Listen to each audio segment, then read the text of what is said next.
Frosty out and about, loves giving the old Hayward Garage Mandarin Ute, oh sorry, citrus, ute, a bit of a fall log.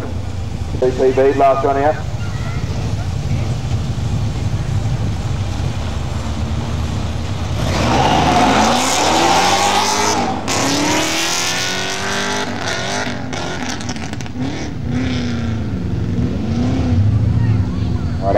So he goes through to take the win, and Solomon's Lane 1 with an 8-2 at 82.